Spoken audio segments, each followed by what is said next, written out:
السلام علیکم ورحمۃ اللہ وبرکاتہ۔ عورت کے اگر کہیں یعنی زیادہ شوہر ہو، ایک سے زیادہ شوہر ہو، تو مرنے کے بعد جب جنت کے اندر جائیں گے تو جنت میں عورت کو کون سا شوہر ملے گا۔ جیسے اگزامپل کے طور پر بتاتا ہوں کہ کسی عورت کی شادی ہوئی اور وہ اپنے شوہر کے ساتھ کچھ دن رہی، چند دن رہی یا چند سال رہی، پھر اس کا شوہر کا انتقال ہو گیا۔ اس کے بعد اس عورت نے عدت گزاری، عدت گزارنے کے بعد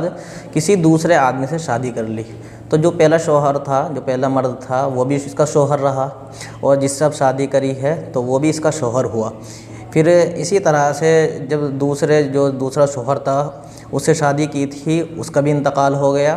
پھر اس کے بعد اس عورت نے کسی دوسرے مرد سے شادی کر لی عدت گزارنے کے بعد، تو اس طرح سے یہ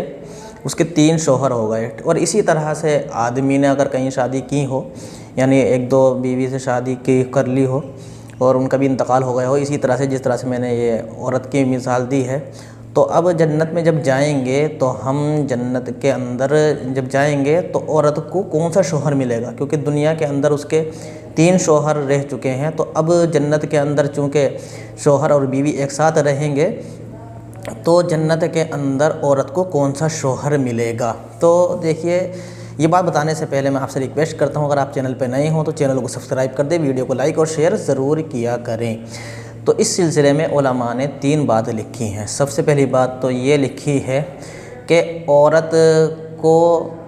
اس کی مرضی کے مطابق اس کو شوہر ملے گا، یعنی جنت جو ہے وہ خواہشات کو پورا کرنے کی جگہ ہے، یعنی عورت جس شوہر کے ساتھ رہنا چاہے گی اس کو جو ہے اس شوہر کے ساتھ جنت کے اندر رہنے کا شرف حاصل ہوگا۔ ایک بات تو یہ لکھی ہے۔ دوسری بات یہ لکھی ہے کہ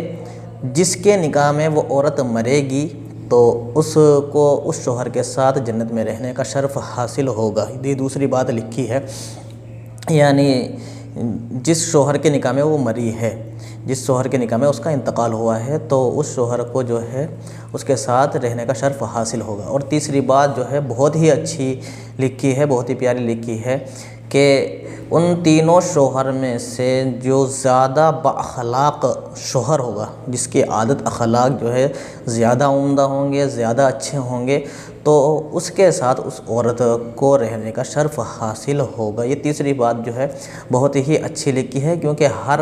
عورت یہ چاہتی ہے کہ اس کا شوہر ایک باعزت ہو اور بااخلاق، یعنی جس کے عادت اخلاق بہت اچھے ہو، اس کے ساتھ رہنا چاہتی ہے، اور ایسے ہی انسان کو پسند بھی کرتی ہے، اور ایسے ہی آدمی بھی اس بات کو پسند کرتا ہے کہ اس کی بیوی بااخلاق ہو، باادب ہو، عادت اخلاق والی اچھی ہو۔ تو آدمی بھی اور عورت بھی بااخلاق والے انسان کو زیادہ پسند کرتے ہیں، تو اس لیے جو ہے اس کو جو زیادہ ان شوہروں میں زیادہ اچھا اخلاق والا ہوگا اس کو اس کے ساتھ جو ہے رہنے کا شرف حاصل ہوگا۔ تو امید ہے میری بات یہ آپ کو اچھی طرح سے سمجھ میں آ گئی ہوگی۔ اگر آپ چینل پہ نئے ہوئے کریں تو چینل کو سبسکرائب، ویڈیو کو لائک، شیئر ضرور کیا کریں۔ السلام علیکم ورحمۃ اللہ وبرکاتہ۔